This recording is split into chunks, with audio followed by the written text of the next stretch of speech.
अस्सलाम वालेकुम वरहमतुल्लाहि वबरकातुहू। नहमदुहु व नुसल्ली अला रसूलिल करीम अम्मा बाद फ़अऊज़ु बिल्लाहि मिनश शैतानिर रजीम। बिस्मिल्लाहिर रहमानिर रहीम। रब्बिश्रह ली सदरी व यस्सिर ली अमरी वहलुल उक़दतम मिन लिसानी यफ़क़हू क़ौली। आज का हमारा जो टॉपिक है वो है कॉन्फ्लिक्ट्स के बारे में। लड़ाई, झगड़ा, इस तरह की जो मुश्किलात होती हैं कि इन मसलों को कैसे एड्रेस किया जाए और इनके लिए सॉल्यूशन क्या होना चाहिए। क्योंकि हम गुज़रते वक़्त के साथ क्या देख रहे हैं कि लोगों के अंदर ज़्यादा इम्पेशंस आ गई है। लोग ज़्यादा बेचैन होना शुरू हो गए हैं और ज़्यादा लड़ाई झगड़ों पे जा रहे हैं। जबकि बहुत से मामलात ऐसे होते हैं जिनको बहुत आसानी से, अच्छे अंदाज़ में हल किया जा सकता है। तो थोड़ा-सा अंडरस्टैंड करते हैं पहले कि ये जो कॉन्फ्लिक्ट्स होते हैं, ये क्या होते हैं? तो बे आप देखिए, हम आम ज़ुबान में कहते हैं कि जब भी 2 बर्तन इकट्ठे रखे जाएँगे तो वो आपस में ज़रूर बजेंगे। इसी तरह जब भी 2 अफ़राद किसी भी रिलेशनशिप में होंगे और वो इकट्ठे होंगे तो उनके दरमियान डिसएग्रीमेंट होना एक नॉर्मल बात है। और इस डिसएग्रीमेंट में यानी कोई उनका इंटरेस्ट फ़र्क है, कोई वैल्यू सिस्टम फ़र्क है, कोई ख्वाहिशात का फ़र्क है, उसकी वजह से आपस में थोड़ी बहुत टेंशन हो सकती है। कभी-कभी ज़्यादा डिस्ट्रक्टिव किस्म के जज़्बात जो हैं वो आपको अपने काबू में, ग्रिप में ले सकते हैं। तो ये जो कॉन्फ्लिक्ट्स होते हैं, इनकी बहुत सी अक़साम हैं और उनको भी जानने से हमें बहुत फ़र्क पड़ता है। जैसे सबसे बड़ा जो मैं समझती हूँ कॉन्फ्लिक्ट या एक जिसे कह सकते हैं जंग है, जो हो रही होती है, वो हमारे अपने अंदर है। और आपको पता है कि ये सबसे मुश्किल जंग है। बहुत से लोग जो कि मेंटल हेल्थ के चैलेंजेस के साथ भी डील कर रहे होते हैं, वो अक्सर औकात यही कहते नज़र आते हैं कि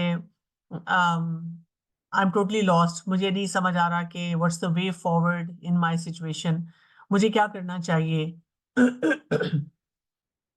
और ये इसीलिए होता है कि अंदर इतनी बेचैनी होती है। हम अपनी ख्वाहिशात, फिर इसके अलावा जो ग्राउंड रियलिटी, फिर जो हमारा एक मॉरल सिस्टम है, एक एथिकल सिस्टम है, हर चीज़ हम पे प्रेशर डाल रही होती है कि ये काम हमें करना चाहिए कि नहीं करना चाहिए।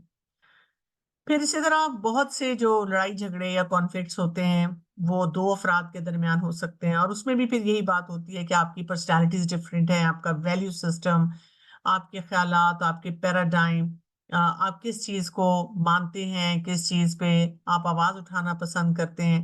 तो उसकी वजह से भी क्या हो जाता है कि आपस में कोई इख्तिलाफ़ हो जाता है। इसी तरह यही इख्तिलाफ जो है किसी टीम के अंदर भी हो सकता है जिसमें लोग अपने रोल्स को आइडेंटिफाई नहीं करते। ये ऑफिस एनवायरनमेंट में भी हो सकता है और घर के एनवायरनमेंट में जैसे मैं के ससुराल में हो रहा है, वो भी चल सकता है। फिर इसी तरह हम ये देखते हैं कि मुख्तलिफ ग्रुप्स जो बने होते हैं, जैसे अगर एक ही कम्युनिटी है और उसमें जैसे बड़े लोग हैं, छोटे लोग हैं, या ये कि डिफरेंट डिपार्टमेंट्स होते हैं, डिफरेंट इदारे होते हैं, उनके दरमियान भी आपस में कॉन्फ्लिक्ट हो सकता है। फिर एक कोई इदारा है और दूसरा उसके मुकाबले में कोई इदारा है, वो भी आपस में किसी न किसी बात पे उलझ सकते हैं। कभी-कभी ये कॉन्फ्लिक्ट्स जो होते हैं, ये आइडियोलॉजी की बुनियाद पे होते हैं। यानी अगर मेरा वैल्यू सिस्टम डिफरेंट है और कोई और इंसान है या और ग्रुप है, उसका वैल्यू सिस्टम डिफरेंट है, उसकी वजह से भी ये मसले-मसाइल बढ़ सकते हैं। सबसे पहले हमें ये देखने की ज़रूरत है कि जब भी कोई इख्तिलाफ होता है, उसमें लोग किस तरह की गलतियाँ करना शुरू कर देते हैं। क्योंकि जब तक हम ये बात नहीं समझेंगे, हम वही गलतियाँ बार-बार रिपीट करते रहेंगे और आपको पता है कि उसमें हमारे लिए बहुत आसान होता है सिर्फ़ ये कह देना कि ये हमें या तो हम ब्लेम कर दें किसी दूसरे इंसान पे या हम कह दें कि जी बस वो शैतान ने हमारे दिल में कोई वसवसा डाल दिया है। तो कॉन्फ्लिक्ट्स जो होते हैं ना, कई दफ़ा छोटी-सी बात से शुरू होते हैं। इतना छोटा-सा मसला होता है जिसको हम आसानी से हल कर सकते हैं, लेकिन नहीं, हम जिस तरह अपने ज़हन में उसको पकाते हैं, उसको फ्लरिश करते हैं, उसको नर्चर करते हैं, तो कई दफ़ा छोटी-सी बात जो है वो हमें बहुत बड़े मसाइल की तरफ लेकर चली जाती है। तो क्या बात है, जब आपको लगे कि आपकी ज़िंदगी में इख्तिलाफ़ात चल रहे होते हैं, तो कौन-कौन से काम हैं जो नहीं करने चाहिए? एक जो बहुत कॉमनली लोग गलती करते हैं, वो है कि उस इश्यू को अवॉइड करना। यानी बहुत सी ख़वातीन जैसे कहती हैं कि मेरी परेशानियाँ हैं और मैं सारा दिन मसरूफ़ भी इतनी होती हूँ, लेकिन रात को जब मैं लेटती हूँ तो नींद नहीं आती।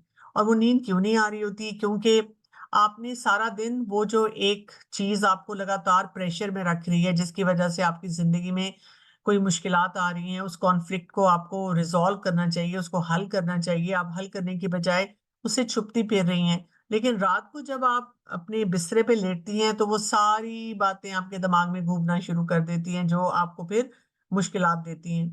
तो अवॉइड नहीं करना चाहिए। अच्छा, इसी तरह से इमोशनली रिएक्ट भी नहीं करना चाहिए। कुछ लोग इतने इम्पल्सिव होते हैं कि उनको फ़ौरन गुस्सा आ जाता है, फ़ौरन फ्रस्ट्रेट हो जाते हैं या डिफेंसिव हो जाते हैं और ऐसा कोई इमोशनल रिएक्शन देते हैं, इस तरह के जुमले बोलना शुरू कर देते हैं जो बहुत हर्टफुल होते हैं। बाद में वो अल्फ़ाज़ वापस नहीं आ सकते, आप माफ़ी भी माँग लें, लेकिन दूसरा इंसान जो है वो याद रखता है कि अच्छा इसने मेरे बारे में वो ये सोचता है या मेरे बारे में उसने ऐसी बात कही है। बहुत से लोग बहुत से अफ़राद जो हैं टिपिकली किसी दूसरे को ब्लेम करना शुरू कर देते हैं या क्रिटिसाइज़ भी करते हैं। वो कहते हैं मेरा तो कोई मसला ही नहीं है ना, मैं तो देखिए आराम से बैठी हुई थी और फलाँ शख़्स आया और उसने आकर मुझसे ये बात की और इसकी वज़ह से मुझे गुस्सा आया और फिर यही चैलेंज जो है वो बढ़ना शुरू हो गया। फिर हम इख्तिलाफ़ात में इसलिए भी बहुत ज़्यादा उलझ जाते हैं क्योंकि हम किसी की बात ही नहीं तवज्जो से सुनते। अगर आप किसी का पॉइंट ऑफ व्यू समझने की कोशिश करें, उसका पर्सपेक्टिव क्या है और फिर आप सोचें कि अच्छा या तो मैंने सिर्फ़ सुन लेना है या वैलिडेट कर देना है या 2-3 दिन में आराम से सोच कर इनको फ़ैसला करके बताना है।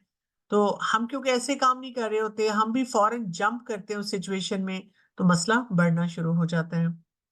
अच्छा, एक और जो टिपिकल गलती बहुत से अफ़राद करते हैं, वो कहते हैं कि जी, हम अगर मसलन किसी से लड़ते हैं, तो हम बार-बार ये बताते हैं कि देखो मेरा तो दिल साफ़ है ना, मैंने तो जान के नहीं किया।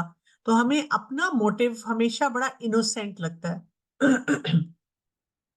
और जो दूसरा इंसान है, जिससे हमारा कोई झगड़ा या कॉन्फ्लिक्ट होता है, तो उसकी तो हम एक्शन देख-देख कर पूरे अम, कन्फर्म तरीके से बताते हैं कि मैंने आपको बताया ना कि ये जान के ये कर रहा है और इसका ये मकसद है। और उसकी तमाम बातों में उसके मोटिव्स को हम डिफाइन करना शुरू कर देते हैं। फिर हम एब्सोल्यूट लैंग्वेज में जाते हैं जैसे एक खातून अगर अपने शौहर से उनका कोई झगड़ा है तो वो कहेंगे आपने तो कभी मेरा ख्याल नहीं रखा। हालाँकि वो बड़ी अच्छी कंफर्टेबल ज़िंदगी गुज़ार रही होती हैं और ज़ाहिर है शौहर ही कमा कर ला रहे हैं और उसकी वज़ह से वो ज़िंदगी वैसी चल रही है। या ये कह देना कि बच्चे भी जैसे कई दफ़ा कह देते हैं कि आपने कभी you have never ever made something nice. हमारे घर में तो कभी कोई मज़े का खाना बनता ही नहीं है। हालाँकि बहुत से अफ़राद आते हैं, दावत भी खाते हैं और बच्चे भी बहुत सी लग्ज़रीज़ एन्जॉय कर रहे होते हैं। कुछ अफ़राद ये करते हैं कि जब लड़ाई-झगड़ा कोई हो रहा होता है, बजाए इसके कि उस मसले को हल करें, वो इधर-उधर की बहुत सी बातें बीच में ले आते हैं, पास्ट की बातें लेकर आते हैं कि आपने 5 साल पहले ये किया था। मेरे पास एक झगड़ा आया, हस्बैंड-वाइफ का यंग कपल है। और वो उसको रिज़ॉल्व करने की कोशिश करें और जब भी वो आपस में बात करते हैं तो वो जो खातून है वो बार-बार ये कहती हैं कि इन्होंने मुझे जब ये मुझे मारते हैं, मुझे इनकी मार से बहुत डर लगता है। और जब मैं सुनती हूँ तो मुझे ऐसा महसूस होता है जैसे सुबह, दोपहर, शाम उसको कोई ना थप्पड़ की डोज़ मिल रही है। लेकिन जब मैंने थोड़ी-सी डिटेल पूछी तो पता ये चला कि कोई 4 महीने पहले झगड़ा हुआ था और उसमें बस 1 दफ़ा उसका हाथ उठा था। हाँ, वो भी नहीं उठना चाहिए था और उसको भी रिज़ॉल्व करने की ज़रूरत है और उसके ट्रॉमा को भी अंडरस्टैंड करने की ज़रूरत है। लेकिन इस सारी बात में असल जो चीज़ देखने की है वो क्या है कि वो बार-बार उस बात को बीच में लेकर आती हैं, पास्ट इश्यू को लेकर आती हैं और हस्बैंड उनके बार-बार कह रहे होते हैं लेकिन अब तो मैंने तुम्हें कुछ नहीं कहा। लेकिन वो क्या करती हैं, वो कहती हैं हाँ, लेकिन मुझे डर यही लगता है कि तुमने क्योंकि मुझे मारा था और इससे फिर उनकी लड़ाई जो है वो बढ़ना शुरू हो जाती है। बहुत से ऐसे केसेस भी हमारे सामने आते हैं जब उनमें लड़ाई झगड़ा होता है तो किसी सूरत में कॉम्प्रोमाइज करने के लिए तैयार नहीं होते। आप देखिए चाहे सड़क पे कोई एक्सीडेंट हुआ है, आप दोनों पार्टीज को समझा रहे हैं, घर में मियाँ बीवी के दरमियान झगड़ा है, आप उनको कह रहे हैं कि डिवोर्स तक बात पहुंच जाएगी, दोनों को कह रहे हैं, बीवी को कह रहे हैं, शौहर को कह रहे हैं आप कॉम्प्रोमाइज कर लें, आप कर लें, लेकिन कोई इंसान जो है वो सुनना नहीं चाहता, जिसको हम कहते हैं ना विन लूज या लूज लूज मेंटेलिटी जो होती है, जिसकी वजह से हम खुद भी डूबते हैं और दूसरे इंसान को भी डुबो देते हैं। फिर ये कि कम्युनिकेशन स्किल्स बुरे होना, जैसे अगर एक शख्स बात कर रहा है और गुस्से में कर रहा है, आप धीमे अंदाज से भी उसको बता सकते हैं, एक अच्छी फर्म तरीके से, कि भाई जो आप मुझे बात कर रहे हैं, जिस तरीके से आप मुझसे बात कर रहे हैं, दैट इज नॉट अप्रोप्रिएट। लेकिन नहीं, वो हमसे नहीं किया जाता, और हमारी आवाज जो होती है वो बहुत ऊपर उठना शुरू हो जाती है। फिर ये कि हमें बाउंड्री सेटिंग का कॉन्सेप्ट नहीं आता। आजकल के जो बहुत यंग लोग हैं, उन्होंने ये टर्म तो पढ़ ली है, लेकिन इस टर्म को पढ़ने के बाद उन्होंने बहुत रिजिड बाउंड्रीज बना ली हैं कि कोई हमारे इधर ना आए, पास ना आए, ये ना करे, ये ना करे, this is my life, how dare someone come and talk to me like this. और उसकी वजह से फिर यही मसला आना शुरू हो जाता है कि लोग उनसे उलझना शुरू हो जाते हैं। और कुछ लोग ऐसे हैं कि जैसे उन्होंने घर खुला ही छोड़ा हुआ है, जो मर्जी आए, जैसा मर्जी रवैया उनके साथ रखे, but they can not take a stand for themselves. तो इसमें भी फिर कॉन्फ्लिक्ट्स जो होते हैं वो बढ़ना शुरू हो जाते हैं। और ऐसे लोग तो अक्सर मैंने देखा है कि बहुत परेशान रहते हैं और बार बार कहते हैं, मैंने तो कुछ भी नहीं किया, मैं तो सबका ख्याल रखती हूँ, but I don't know why people are not happy with me. Exactly, आप ख्याल रख रही हैं, लेकिन उसके साथ साथ जो काम नहीं करने चाहिए आप उसकी भी इजाजत देना शुरू कर देती हैं। फिर देखिए, कभी-कभी हम जो एक सरफेस लेवल पे डिसएग्रीमेंट चल रहा है ना, उसी पे बात कर रहे होते हैं, और वो जो रूट कॉज़ होता है उसको आइडेंटिफाई नहीं करते। ये सास-बहू के झगड़े में बहुत दफ़ा देखा गया है। ये मसलन ये कि सास जो हैं वो नाराज़ हैं, वो कहती हैं मुझे ये वाला खाना नहीं पसंद, लेकिन असल मसला कुछ और होता है कि उनके दिल में इनसिक्योरिटी सी होती है कि मेरा जो बेटा है अब अपनी बीवी को ज़्यादा तवज्जो दे रहा है, और वो ये कह नहीं पाती कि मैं अपने बच्चे की तवज्जो कैसे हासिल करूँ। लेकिन वो कभी खाने में नुक्स निकालती हैं, कभी बताती हैं उसको कि बच्चे की तरबियत नहीं ठीक हो रही, कभी कुछ और मसला निकाल-निकाल कर उस तरह की बातें जो हैं वो करना शुरू कर देती हैं। तो कॉन्फ्लिक्ट्स जो होते हैं ना, उनको हमें मैनेज करना आना चाहिए। और कॉन्फ्लिक्ट्स को मैनेज करने का एक असूल क्या होगा, या अगर हम कहें कि हम इसको प्रैक्टिस करना चाहते हैं तो फिर क्या हमें काम करना होगा। सबसे पहली बात तो ये कि आइडेंटिफाई करना होगा ना कि ये कॉन्फ्लिक्ट है। फिर हमें अपने आप को मैसेज देना होगा कि कॉन्फ्लिक्ट तो हो जाता है, we are very normal people, अब हमें इसको हैंडल करना आना चाहिए। और हैंडल करने के लिए हमने एक रिस्पेक्टफुल तरीका रखना है, एक बैलेंस्ड अप्रोच होनी चाहिए, और साथ ही एक कंस्ट्रक्टिव तरीके से हमने बात करनी है। यानी ये नहीं होना चाहिए कि रिश्ते जो हैं वो और खराबी का शिकार होना शुरू हो जाएं। और आप देखिए कि जब इंसान कॉन्फ्लिक्ट्स को इस तरह से हैंडल करता है ना, तो ग्रो करता है और बहुत सी उसकी लर्निंग होती है। तो कॉन्फ्लिक्ट्स जो होते हैं ना, उनको हम कुल्ली तौर पे खत्म नहीं कर सकते। कोई ऐसा रिश्ता नहीं, कोई ऐसी जगह नहीं। मुझसे एक यंग बच्ची बात कर रही थी, किसी ऑफिस में काम करती है और वहां उसको बहुत पॉलिटिकल सिनेरियो देखना पड़ता है। उसने मुझे कहा कि मैं वहां से रिजाइन करना चाहती हूँ, लेकिन फिर कभी मैं सोचती हूँ कि मैं काफी अरसे से वहां काम कर रही हूँ, तो मैं वहीं पे रहूं। तो मैंने उसको ये कहा कि देखो, किसी भी इदारे में आप काम करोगे ना, चाहे वो दीनी नौइयत का है या आम कॉर्पोरेट कल्चर वाला है, आप अपना भी कोई बिजनेस शुरू करें या अपना भी कोई काम शुरू करें, तो आपको पता है कि कॉन्फ्लिक्ट्स हर हाल में होंगे। कोई ना कोई अफराद ऐसे होंगे जो वहां पे कोई ना कुछ ऐसा सिनेरियो क्रिएट करेंगे जिसमें आपके लिए मुश्किलात, उनके लिए मुश्किलात जो है वो पैदा होंगी। तो बजाय इसके कि आप इमीडिएटली कोई इदारा छोड़ें, कोई जगह छोड़ें, आपको क्या करना चाहिए? आपको वहीं रहते हुए उन मसाइल को हल करना सीखना चाहिए। हाँ, जब बहुत ही अनबेरेबल सिचुएशन हो जाए तब आप निकलते हैं, नहीं तो अक्सर औकात टिपिकली यही देखा गया है कि एक इंसान किसी जॉब से रिजाइन करता है और उसके बाद नई जॉब में जाता है, कुछ दिन बड़े खुशी के गुजरते हैं और उसके बाद वही मसले होना शुरू हो जाते हैं। तो मसाइल जो है ना वो हर जगह होंगे, बस हमने उनको हल करने के तरीके देखने हैं। तो क्या-क्या इसके स्टेप्स हो सकते हैं? पहले तो आप आइडेंटिफाई कर लें, एक्नॉलेज करें कि हाँ भई, हैं मसले हैं, हम इनको इग्नोर करने से, अवॉइड करने से ये मसले हल नहीं होंगे।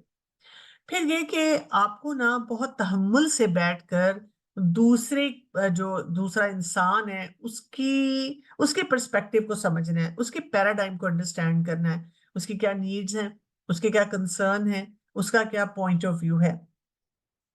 फिर आपने ये तरीका सीखना होता है कि आप अपनी बात को किस तरह बड़े काम तरीके से, बड़े ठहराव के साथ और बड़े क्लियर तरीके से, बहुत वज़ाहत के साथ और इसमें आप कन्फ्रंट किए बगैर, कोई ऐसी लैंग्वेज में भी ये बात नहीं होनी चाहिए, आप अच्छी तरह से दो बातें कन्वे करेंगे।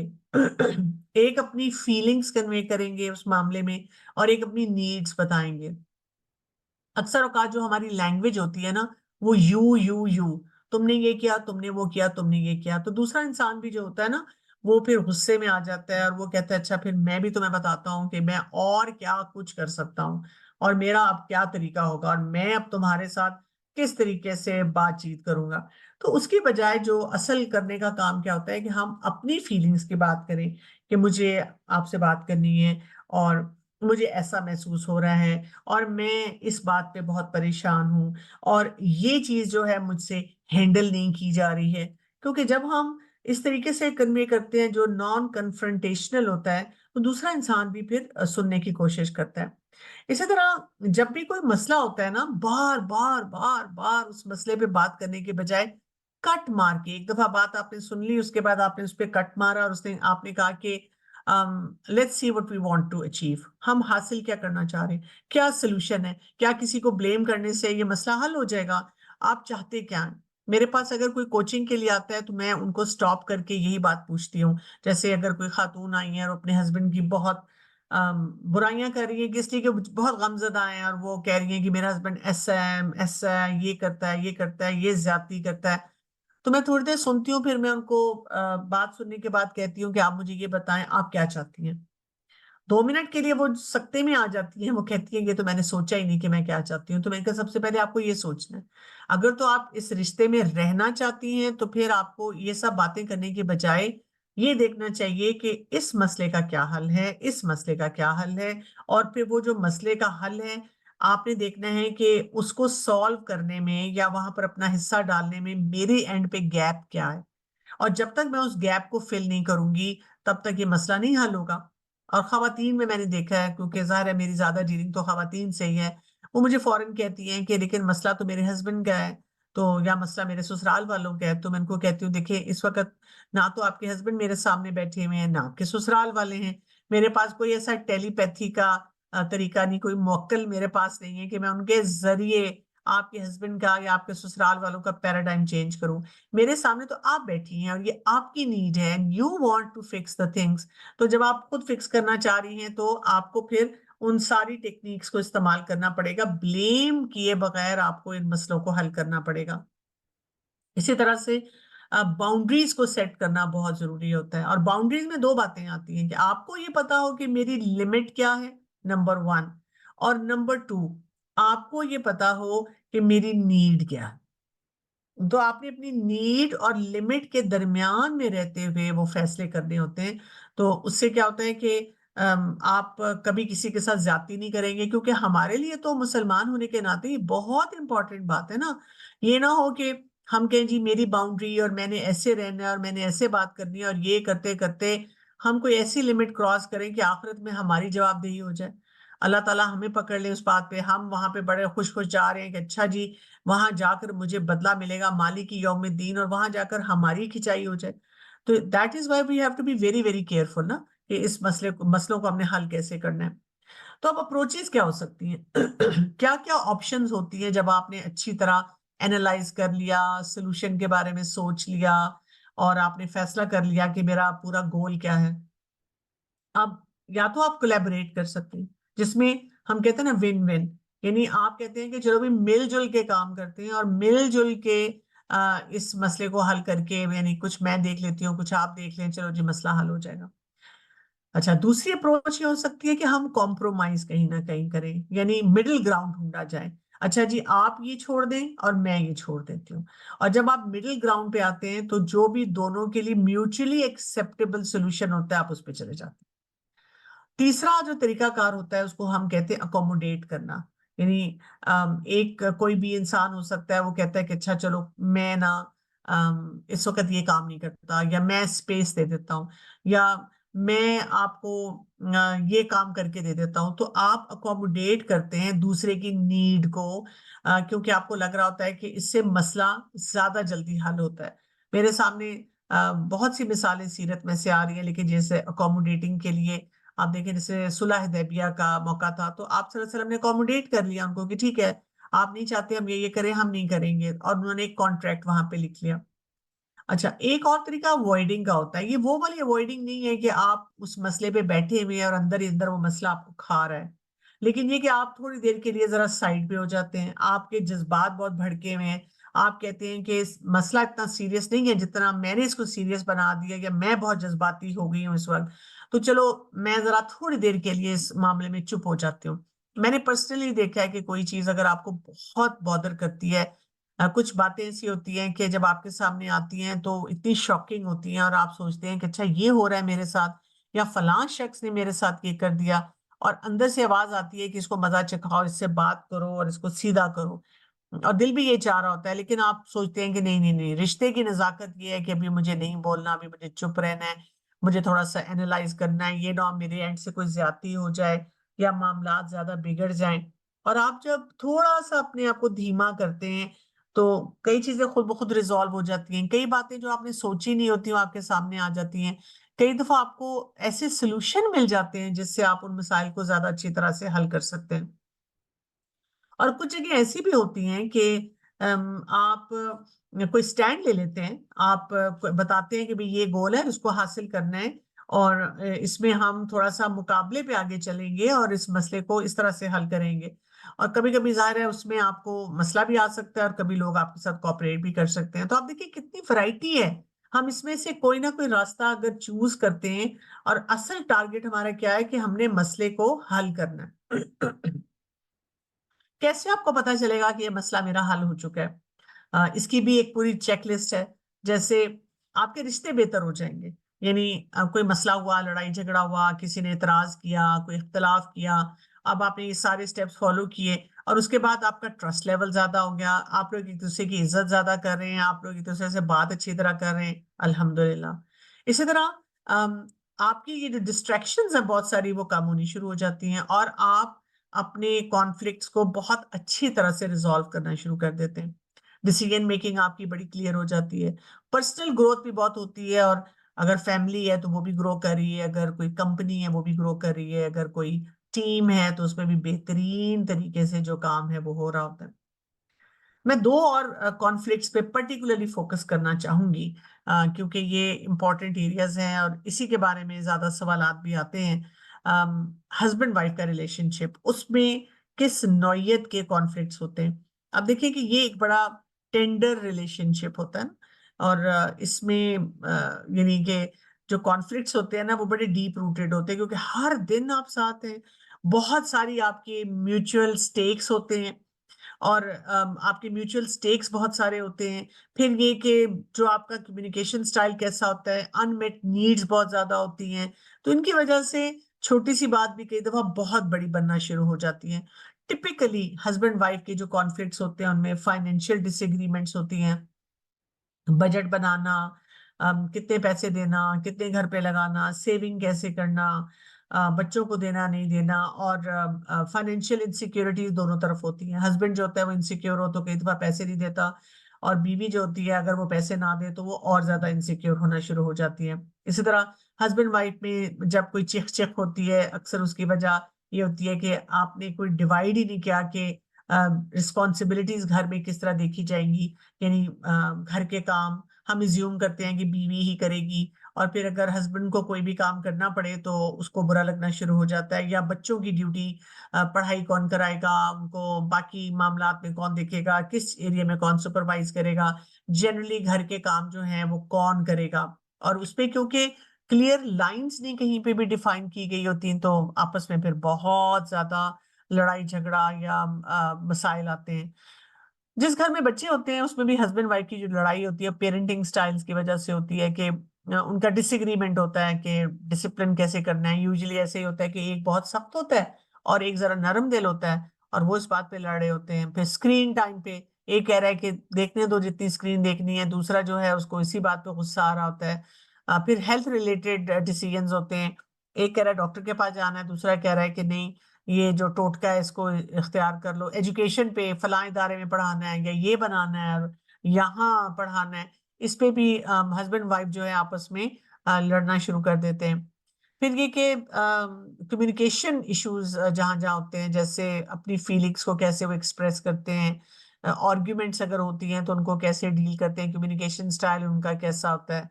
हस्बैंड वाइफ का जो अपना इंटीमेट रिलेशनशिप होता है, अगर उसमें अफेक्शन नहीं होती है, उसमें इमोशनल कनेक्शन नहीं होता, तो असल मसला तो उनका अपनी वो एक जो प्राइवेट लाइफ है ना उससे रिलेटेड होता है। अब उसके बारे में तो वो किसी से बात नहीं कर सकते। हस्बैंड की ईगो होती है बहुत ज्यादा कि वो किसी को जाकर बताए कि मेरे साथ ऐसा मसला है। और वाइफ जो होती है वो अगर वो बताना चाहे या किसी से बात करे तो उसको ये होता है कि सब कहेंगे बेशरम, तुम इस चीज की वजह से बस मतलब मरी जा रही हो और तुम्हें शर्म नहीं आती, अदरवाइज तुम्हारा हस्बैंड कितना अच्छा है, तुम्हारा कितना ख्याल रखता है। तो ये चीज बहुत बॉदर करती है।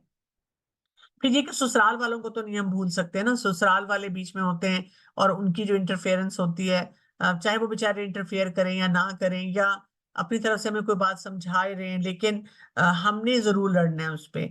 सास और बहू के झगड़े हैं और अम्मा नाराज हैं बेटे से, मतलब एक हंगामा हमने क्रिएट किया हुआ होता है। और मतलब मैं किसी भी फोरम पे हूं तो मुझे पता होता है कि एक दो जो टिपिकल सवाल आने हैं उनमें ये सवाल जरूर होना है कि जी ससुराल में तो ये सब कुछ नहीं हो सकता जो आप हमें सिखा रही हैं, क्योंकि वही बात है कि ससुराल वाले हमारे बड़े बुरे हैं।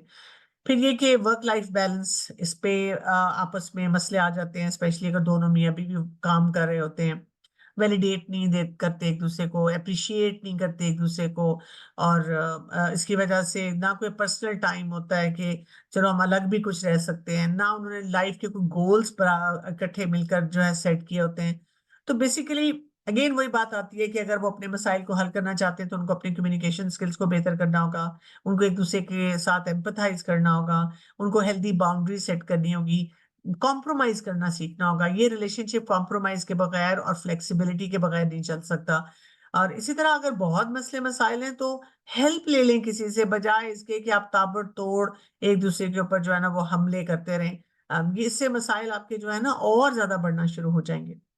दूसरा जो इम्पोर्टेंट सेट है कॉन्फ्लिक्ट्स के मामले में वो पेरेंट्स और बच्चे।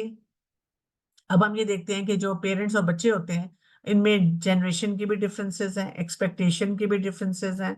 दो खानदान और यानी मियाँ बीवी अलग खानदान से आए हुए हैं, यानी फादर और मदर डिफरेंट खानदान से आए हुए हैं, और फिर वो जिस तरह बच्चों को इंस्ट्रक्शन दे रहे हैं उनका भी बहुत ज्यादा डिफरेंस आ जाता है। तो अगेन टिपिकल कॉन्फ्लिक्ट्स बच्चों और पेरेंट्स के दरमियान क्या होते हैं, वैल्यू और बिलीफ सिस्टम का कॉन्फ्लिक्ट होता है।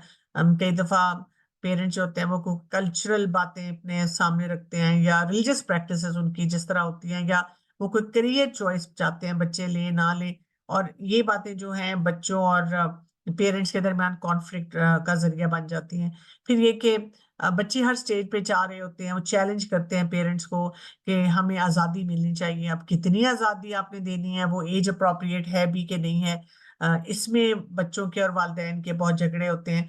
हर वक्त मेरे से टिपिकली एक सवाल पूछा जाता है कि बच्चे को किस एज में मोबाइल दें, और मैं इसका एक ही जवाब देती हूँ कि किसी एज में भी नहीं। यानी हत्तल विसा तौर पे आप इससे अपने आप को बचा के रखें, क्योंकि एक स्टेज आएगी कि जब आपको देना पड़ेगा। लेकिन अगर आपने शुरू से सोचना शुरू कर दिया, 2 साल का बच्चा है और आप सोच रहे हैं कि अच्छा इसको कब से हमने मोबाइल देना है, तो फिर तो बहुत गड़बड़ है ना, फिर तो हालात इसका होता है बड़े खराब होने वाले हैं। फिर ये कि हमारी जो एक्सपेक्टेशन बच्चों से होती है कि पढ़ाई के मामले में कितना पढ़ोगे, हर वक्त हम बच्चों को पागलों की तरह पढ़ा रहे होते हैं, और फिर हम उनको बता रहे होते हैं कि तुमने जो है क्या पढ़ना है, क्या करियर पाथ तुम्हारा होना चाहिए, और उस पे बच्चा कई दफा उस तरह नहीं करना चाह रहा होता। तो इस तरह का झगड़ा होता है। स्क्रीन टाइम तो हमारे लिए एक बहुत ही बड़ा वो एक चैलेंज बन चुका हुआ है, कि उस पे हमारे बहुत झगड़े होते हैं। फिर ये कि बच्चे जिस तरह की लाइफस्टाइल चॉइसेस करते हैं, जो लिबास पहनते हैं, जो उनकी अपीयरेंस होती है, जो उनके स्टाइल है, ये हमें बहुत परेशान करता है। खाना पीना उनका कैसा है, काम ही नहीं करते, सारा दिन सुस्त अपने कमरे में पड़े रहते हैं, इस पे बहुत लड़ाई झगड़ा होता है। अपने कमरे की सफाई कर लो। फिर ये कि जब हम डिसिप्लिन करने की कोशिश करते हैं तो बच्चे आगे से रिटेलिएट करते हैं, रेजिस्ट करते हैं और खड़े हो जाते हैं, और वो बात सुनने के लिए बिल्कुल तैयार नहीं होते। तो यहाँ पर भी फिर बहुत झगड़े बन जाते हैं। और अब तो जैसे जैसे बच्चे बड़े होते जा रहे हैं वो आंखों में आंखें डाल के देख के कहते हैं कि कर ले जो आपने करना है, और जो मेरा दिल चाहेगा मैंने वही करना है। बच्चे बड़ी पर्सनल स्पेस मांगते हैं, मी टाइम मांगते हैं। लेकिन पेरेंट्स जाहिर है चाहते हैं कि हमारी नजर हो कि भाई बच्चे क्या कर रहे हैं इस वक्त। तो यहाँ पर भी वही है कि आपकी कम्युनिकेशन स्किल्स बहुत स्ट्रांग होनी चाहिए। आपको अंडरस्टैंडिंग होनी चाहिए कि बच्चों की नीड्स क्या है। अंडरस्टैंडिंग का मतलब ये नहीं होगा कि आप उनकी हर बात मान लेंगे, यानी आपने अगर इनकार भी करना है तो बड़े प्यार से करना है। और अगर बच्चा 100 दफा भी पूछता है तो इरिटेट हुए बगैर उसको कहना है कि हाँ बेटा इस पे बात हो चुकी है ना, कि ये काम अभी नहीं हो सकता। अब कहीं कहीं आपको कॉम्प्रोमाइज भी करने पड़ते हैं, जिसको हम कहते हैं कि पेरेंट्स होते हुए लेसर इवल को पिक कर लें, बजाय इसके कि बहुत बड़ी खराबी जो है वो आ जाए। और इसके लिए आपको जाहिर है विजडम चाहिए, आपको स्मार्ट होना पड़ेगा और हिकमत की दुआएं भी बहुत पढ़नी पड़ेंगी। इसी तरह बहुत से वालिदैन क्या करते हैं कि ये जो एक फर्क है ना पेरेंट का और औलाद का, वो खत्म कर देते हैं। वो कहते हैं बेटा हम तो आपके दोस्त हैं, फ्रेंड्स हैं, वी जस्ट लाइक बडीज। और वो बच्चे फ्रेंड बनाते बनाते फिर कचूमर ही बना देते हैं वालिदैन का, और कोई भी बात नहीं सुनते। अम, फिर जगह जज्बाती, अगर वालिदैन जज्बाती हैं, बच्चे तो होते ही जज्बाती हैं, लेकिन अगर वालिदैन भी जज्बाती हैं तो ये पैकेज भी बड़ा डिफिकल्ट हो जाता है। और इसी तरह कोई एक सपोर्टिव सी एनवायरनमेंट बनाने की जरूरत है, जहाँ पे मसाइल को किसी ना किसी लेवल पर हल किया जाए। अगर हल करना नहीं आता होगा तो जाहिर है फिर मसले बहुत ज्यादा बढ़ना शुरू हो जाते हैं। तो अल्लाह सुब्हान तआला ने कुरान पाक में भी जिक्र किया इस बात का कि इंसान जो है किस कैसे कॉन्फ्लिक्ट्स में और झगड़ों में जो है पड़ा रहता है। जैसे सूरह यासीन की आयत नंबर 77 में अल्लाह सुब्हान तआला फरमाते हैं, अवलम अवलम यरल इंसानु अन्ना खलकनाहु मिन नुतफा। क्या इंसान देखता नहीं है कि हमने उसे एक नुतफे से पैदा किया है? यानी हम थे क्या, हमारी हैसियत ही क्या थी। फैजा हुआ खसीम मुबीन, और फिर वो सरी झगड़ालू बन गया। इसी तरह सूरह बकरा की आयत नंबर 204 में आता है, वयुशहिदुल्लाह अला मा फी कल्बी व हुवा अलद्दुल खिसाम। और जो उसके दिल में है वो उस पर अल्लाह को गवाह बना लेता है, हालांकि वो सख्त झगड़ालू है। तो यानी जो बहुत बड़े बड़े कॉन्फ्लिक्ट्स करने वाले हैं, अल्लाह सुब्हान तआला यहाँ उनका जो है वो जिक्र करना शुरू कर देते हैं, जिक्र कर रहे हैं कि कितना एक मुश्किल सिनेरियो हो जाता है आम लोगों के लिए। इसी तरह रसूलुल्लाह सल्लल्लाहु अलैहि वसल्लम ने फरमाया, मैं उस शख्स के लिए जन्नत के तराफ में एक घर का जामिन हूं जिसने हक पर होते हुए भी झगड़ा छोड़ दिया। ये हदीस हम सबको याद रखनी चाहिए, क्योंकि हम कहते हैं मेरी ही लाश से होनी चाहिए और सबको मेरी ही बात सुननी चाहिए। और अगर कभी हम कोचिंग करवाएं और कोई हमें कह दे कि भाई लेट इट गो, छोड़ दें, कोई बात नहीं, माफ कर दें, बुजुर्ग हैं, बच्चे हैं, कुलीग हैं, इंसान हैं, कोई बात नहीं, हम कहते हैं क्यों, कमाल है।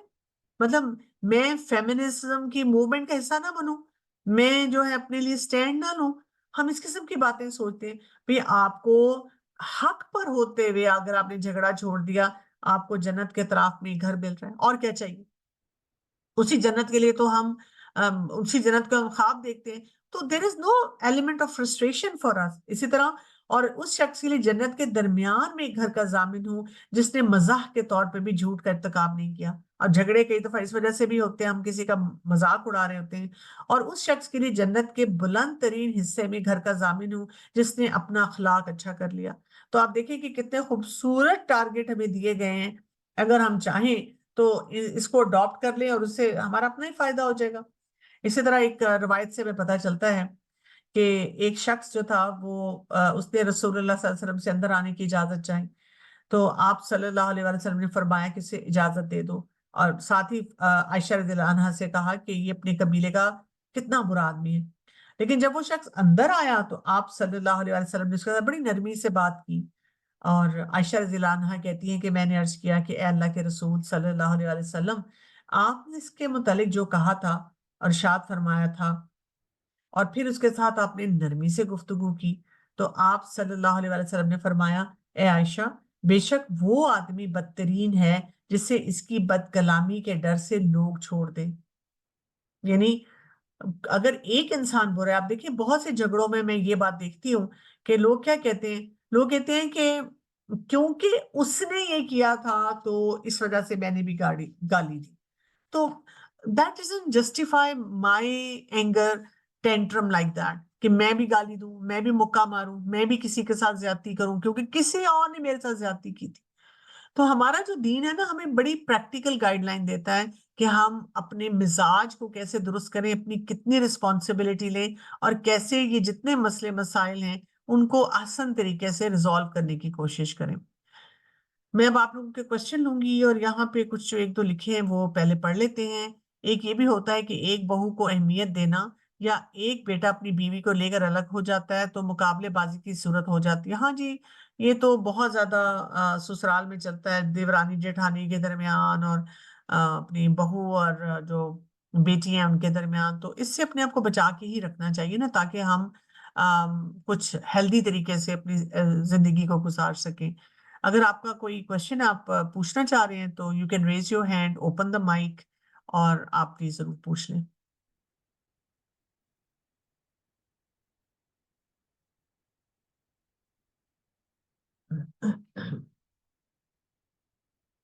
जी, अस्सलाम वालेकुम रहमतुल्लाह। टॉपिक्स बहुत अच्छे हैं और बहुत अच्छे से आपने बताया, लेकिन इनके रेजोल्यूशन के तरीके भी तो कुछ हमें गाइड कीजिए कि बच्चों को कैसे टैकल करें। एक्शन तरीके तो होते ही हैं, बट उनकी गाइडलाइन भी तो होनी चाहिए ना, कि ये जाहिर है आपका तजर्बा ज़्यादा है, तो इस लिहाज से भी अगर कुछ गाइड कर दें कि वन जो इजीएस्ट, अप्रोचेबल, डुएबल हो। अच्छा देखिए, इसमें बात ये होती है ना कि हर घर का माहौल फर्क होता है, हर घर के डायनेमिक्स फर्क होते हैं। One formula doesn't fit all.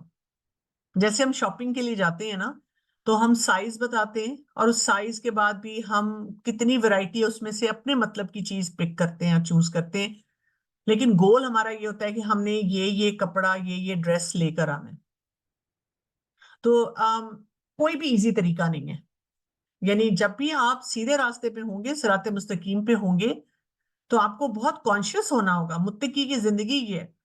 हम चाहते हैं कि हम कैजुअल तरीके से काम करें, और कैजुअल तरीके से काम करते करते बिल्कुल आसानी से सब कुछ हो जाए और बच्चा फौरन हमारी बात सुन ले। नहीं, आपको बहुत पेशेंस चाहिए, बहुत अच्छे तरीके से आपको सारे इन कामों को करना होगा। सोल्यूशन मैंने आपको सारे दे दिए। अपने कम्युनिकेशन स्किल्स ठीक करने होंगे, अपनी बाउंड्री को सेट करना होगा। इसके साथ साथ आपको वो जो मैंने आपको तरीके बताए, कॉम्प्रोमाइज है, अकोमोडेट है, आपको देखना होगा कि सिचुएशन क्या है, सिनेरियो क्या है। अब अगर मैं आपको एक चीज बता दूं कि अच्छा ये कर लें, और आप कहें नहीं जी ये तो मेरे होम एनवायरनमेंट के हिसाब से फिजिबल नहीं है, आप मुझे कह रही हैं कि मैं यहाँ पर compete करूं, लेकिन मुझे तो यहाँ पे अवॉइड करना है, अभी मुझे खामोश रहना है, या ये कि मुझे विन विन पे जाना है, मुझे कॉम्प्रोमाइज करना है। तो यही तो खूबसूरती है जो हम समझते नहीं है। इसीलिए हम बार बार मुख्तलिफ स्पीकर्स को सुनते रहते हैं और कहते हैं कुछ बताया ही नहीं इन्होंने। इसलिए कि वो जो उन्होंने बताया होता है ना, उसमें हमें मेहनत करनी पड़ती है।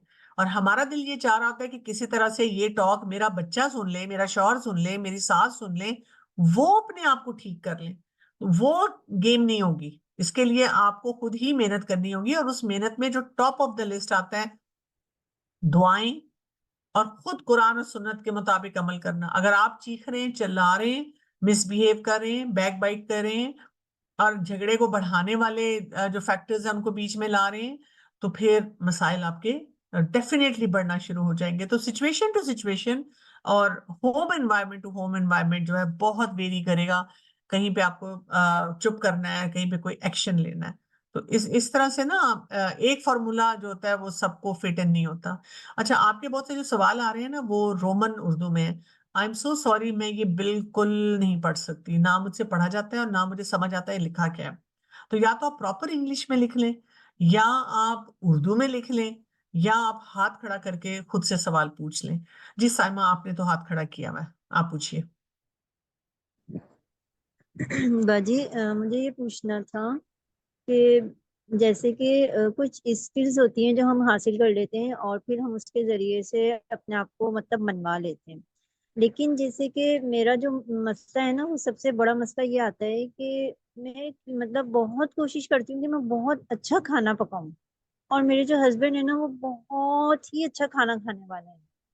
और मुझे 11 साल हो गए हैं यही कोशिश करते हुए कि मैं बहुत अच्छा खाना पका सकूं, यूट्यूब से इससे उससे मतलब हर तरीके से मैंने अपने आप को करने की कोशिश की।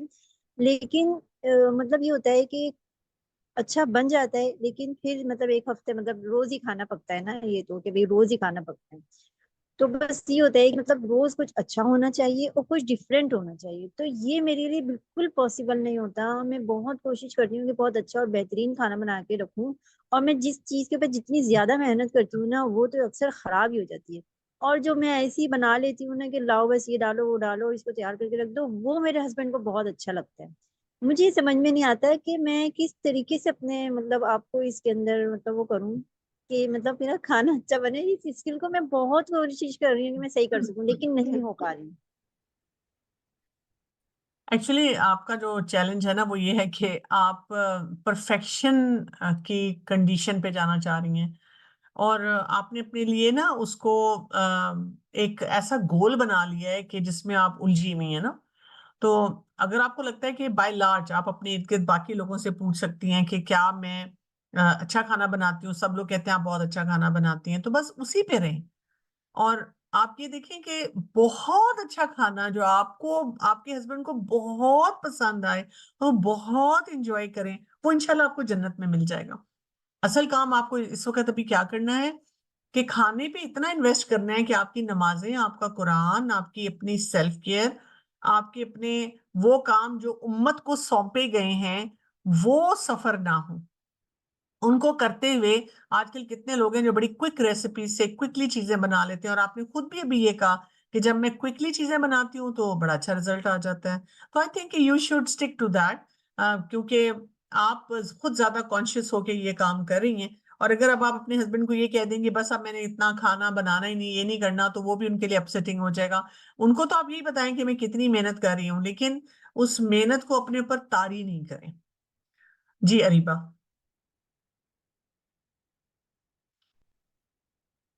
अस्सलाम वालेकुम। वालेकुम हेलो। सलाम। जी।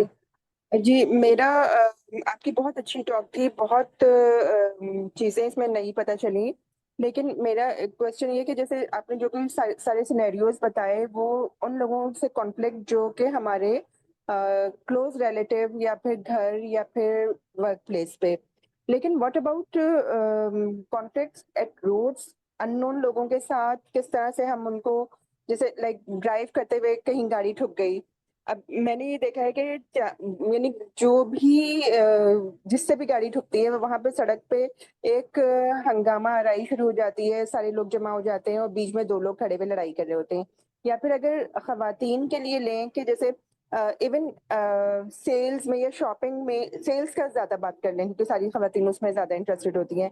एंड ऑफ सीजन सेल जो लगती है, ब्रांड्स की मैं नाम नहीं लूंगी, लेकिन ब्रांड्स पे लिटरली मैंने खवातीन को बस एक दूसरे के बाल नोचने की कसर रह जाती है। तो इस तरह के यानी जो अननोन लोगों के साथ हमारे कॉन्फ्लिक्ट हो जाते हैं, तो उसको यानी उसमें तो हम ये सारे, वो तो इतना मोमेंट्री होता है ना कि फौरन के फौरन हमें डिसाइड करना होता है कि क्या करें। तो उसको हम किस तरह से रिजॉल्व करें? हम्म, ये भी आपका बहुत इंपॉर्टेंट क्वेश्चन है, जजाकल्लाह खैर। इसमें आप देखें कि जो अननोन टेरिटरी में हम कभी कभार जाते हैं, नोन टेरिटरी से ये मसले शुरू होते हैं।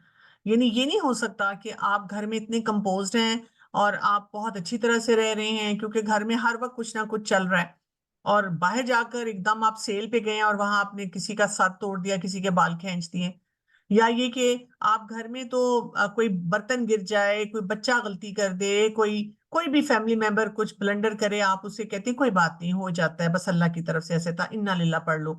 और आप सड़क पे गए हैं और आपकी वहां पे थोड़ी सी गाड़ी लग गई तो अब आपने वहां हंगामा क्रिएट कर दिया। ऐसे नहीं होता।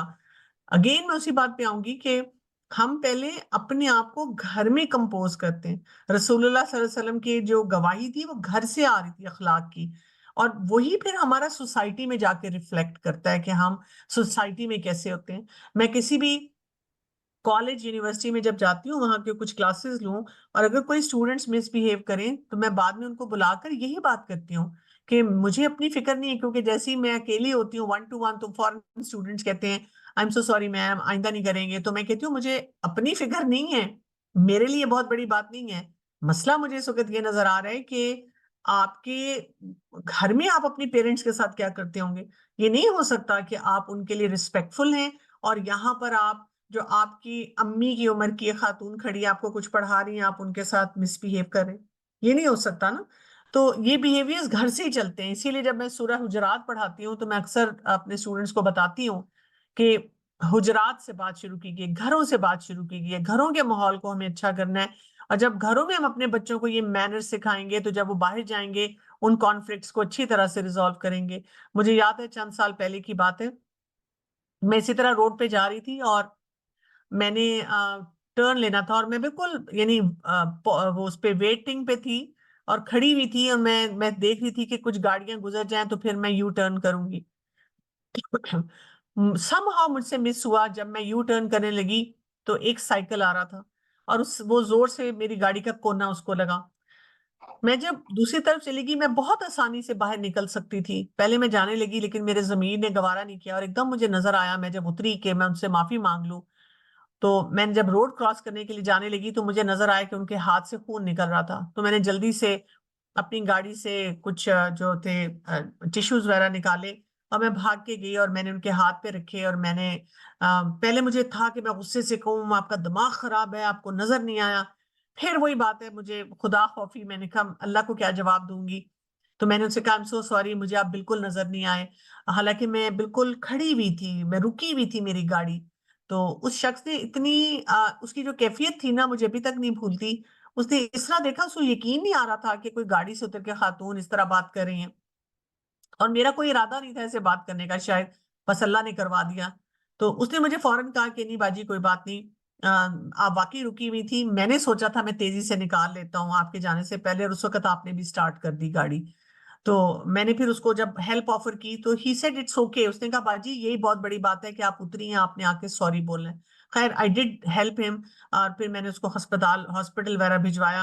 लेकिन उस बात का मुझ पे भी बहुत इम्पैक्ट हुआ कि बजाय इसके कि मैं उतर के दूसरे को ब्लेम करूं, आपने क्या किया, आपने गाड़ी मार दी है, अगर मुझसे भी कोई गलती हो रही है तो मैं भी मान लूं। इसी तरह मेरे साथ एक दफा ऐसे ही हुआ कि मेरा फोन आ गया, मैं ड्राइव कर रही थी जबकि मुझे फोन नहीं उठाना चाहिए था। तो मैं शायद पकड़ के सिर्फ ये कह रही थी कि मैं भी साइड पे रोकती हूँ और फिर सुनती हूँ। तो मुझे वो ट्रैफिक पुलिस वाले ने देख लिया और वहां पे मैंने देखा लंबी लाइन लगी हुई थी, मुख्तलिफ चीजों की वजह से लोग रुके हुए थे और वो हर एक से वो बहस और मुबाहिसा हो रहा था। तो मैंने उनको कहा आई एम सो सॉरी, वाकई मुझसे गलती हो गई है। और अब वो बेचारा, वो उसने टिकट काट दिया और मुझे, वो बेचारा मुझे बार बार सॉरी बोले वो कि मैडम जितने लोग हैं यहाँ लड़ रहे हैं और मुझे बल्कि शर्मिंदगी हो रही है कि मैंने आपका क्यों चालान कर दिया। मैंने कहा नहीं आपने जो किया मैंने, मेरी गलती थी, आपने गलत काम नहीं किया। कहता मैडम अब आप जो मान रही हैं ना मैं इससे और ज्यादा शर्मिंदा हो रहा हूँ।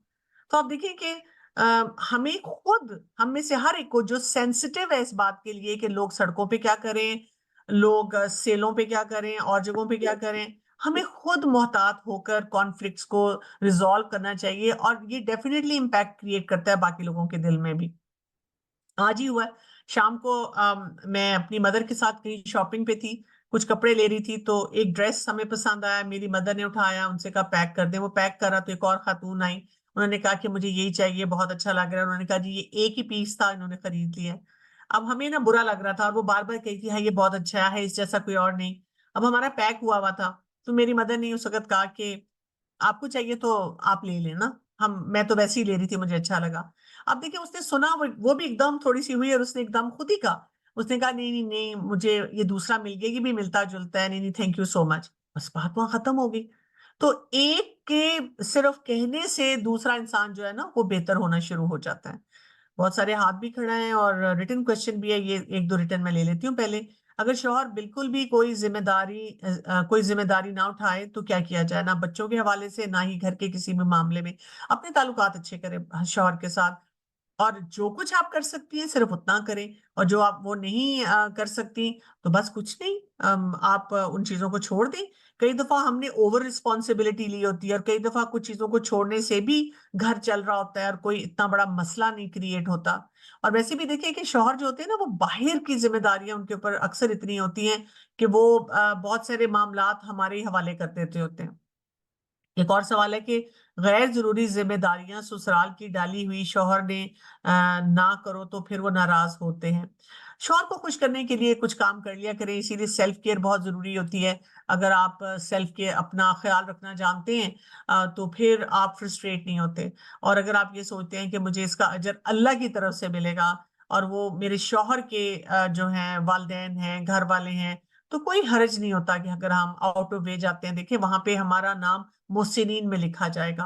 हाँ, अगर कोई बात आपको बहुत ज्यादा मुश्किल लगती है तो फिर आप अपने हस्बैंड से डिस्कस कर सकते हैं। इसीलिए आप देखिए कि शादी से पहले जो एक चीज हमारी माएं हमें बताती हैं कि मतलब निकम्मे ना बनो, काम किया करो, उठा करो, और हम बात नहीं सुनते, बाद में उनके ये असरात होते हैं ना।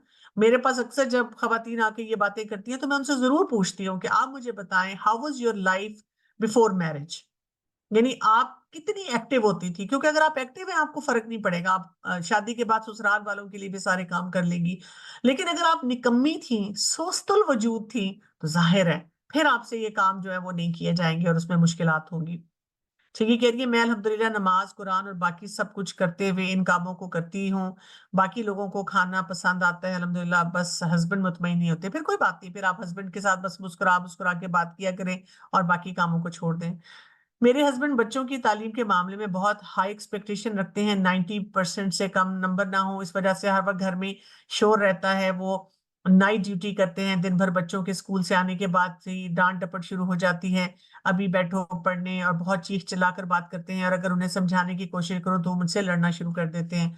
अच्छा, ये बात है कि क्योंकि ये नाइट शिफ्ट जॉब पे होते हैं ना, तो जो लोग रातों को जागते हैं उनकी इमोशंस हेल्दी नहीं होते। पहली बात तो आपको ये समझनी चाहिए। पहला काम तो आप ये करें कि क्योंकि वो नाइट शिफ्ट पे हैं तो आप उनके पास नट्स, फ्रूट्स और इस तरह की छोटी छोटी स्नैक्स रखें, और उनको ये कहें कि आप क्योंकि इतना काम करते हैं उनको अप्रिशिएट करें, और उनसे कहें कि आपने रात में हर 2 घंटे बाद कुछ खाना है, और इसी तरह अपने आप को वेल हाइड्रेटेड रखना है। बहुत उससे तबीयत बेहतर तो नहीं होगी लेकिन काफी अफाका हो जाएगा। दूसरा ये कि जब बच्चे स्कूल से आते हैं तो उनको, बच्चों को भी सिखाएं कि वो अपने फादर को अच्छी तरह से अप्रिशिएट किया करें, उनकी तारीफ किया करें कि आप, हम बाबा हमारे लिए कितना काम करते हैं। और फिर जब वो बच्चों को कहते हैं कि तुम पढ़ा करो तो उनसे पूछें कि आपको मतलब क्यों फील होता है कि भाई हमें इतने नंबर लेने चाहिए। जैसे मैंने कुछ लोगों को देखा है कि अगर उन्होंने अपनी जिंदगी में बहुत फेलियर्स देखे हो तो वो इनसिक्योर होते हैं, वो कहते हैं कि मेरे बच्चों को सब कुछ मिले। और फिर आप अलग से, जब आपके हस्बैंड का मूड अच्छा हो तो उनको ये ना कहें कि आप ऐसे बात नहीं किया करें बच्चों के साथ, ये ठीक नहीं है, ये नहीं है, वो नहीं है। उनसे रिलेशनशिप बिल्ड करें और फिर उनको ये बताएं कि बच्चे कहाँ कहाँ बहुत अच्छा परफॉर्म करें। और बच्चे जब वो उनको इस तरह कहते हैं तो उससे बच्चों का आपस में रिलेशनशिप इनके साथ, फादर के साथ खराब होता है। और फिर आप उनसे, उनको कोई टिप्स दें कि वो किस तरह से इस चीज को बेहतर कर सकते हैं। और साथ साथ अल्लाह से बहुत मदद मांगे, सूरह अल बकरा की तिलावत चलाया करें घर में, क्योंकि उससे शैतान जो है दूर भागता है। और अपने हस्बैंड की ओवरऑल वैसे टेक केयर करें, बजाय इसके कि उस लड़ाई झगड़े में कुछ ना कुछ किसी तरीके से, आप इनडायरेक्ट तरीके से, जब हमारी बुरी कम्युनिकेशन खुद हो जाती है तो हम ऐड ऑन कर देते हैं। जी आयशा निखत, आप कुछ कहना चाह रही हैं? अस्सलाम वालेकुम बाजी। वालेकुम अस्सलाम। जी, मेरा सवाल ये है कि जब घर में हम बहुत ज्यादा बच्चों की तरफ से जब गुस्से में आ जाते हैं, बच्चे कुछ थोड़ा बहुत हंगामा करते, शोर शराबा करते, जरा खेल में कूद में गलती से उनसे कुछ मिस्टेक होके हमको कुछ गलती से मार लग गई, कुछ हो गया तो हम गुस्से में आ जाते हैं बहुत ज्यादा, और घर में हंगामा हो जाता, पूरा क्रिएट हो जाता हंगामा। तो हमको फिर उस टाइम बहुत ज्यादा गुस्सा आता, घर में पूरा घर शोर हंगामे से उड़ा देते हो ऐसा। तो उसके बाद हम क्या करें, हम जब हमको एहसास होता बाद में दूसरे दिन, तो हम उसके बाद क्या करें बाजी? देखिए हर दफा मलबा बाद में तो नहीं उठाना चाहिए ना। अगर आपको लगता है कि बार बार आपके साथ ये होता है तो आपको पहले से चीजों को ठीक करना है कि आप उस जगह ना पहुंचे। बच्चों ने शरारतें भी करनी है, हंगामा भी करना है, चीजें भी खराब करनी है, आप उनको एंजॉय करें। यही बच्चों की उम्र होती है जिसमें बच्चे सीखते हैं और बहुत कुछ करते हैं। तो आप अगर उनको हर वक्त डिसिप्लिन करना, और डिसिप्लिन की भी कोई एबनॉर्मल स्टैंडर्ड सेट कर लेंगी तो वो दुरुस्त नहीं होगा। तो पढ़ें इसके बारे में कि किस उम्र का बच्चा क्या एक्टिविटीज जो करता है वो बिल्कुल नॉर्मल है। इस पे मेरी एक सीरीज आ रही है आजकल, आप लोग वो सुनना शुरू कर सकते हैं। अभी तो मैंने अभी बेसिक्स पे है, हमारे बच्चे के नाम से, डॉक्टर कमल कैसर के नाम से जो यूट्यूब चैनल है वहां पे आपको मिल जाएगी। उससे आपको फायदा ये होगा कि आपको समझ आएगी कि बच्चों को मैंने हैंडल कैसे करना है, मैंने किस तरीके से उनसे बात करनी है, और अपने गुस्से को मैंने कैसे मैनेज करना है। ये बहुत जी। ज्यादा जरूरी है। ठीक है जी, वरीशा।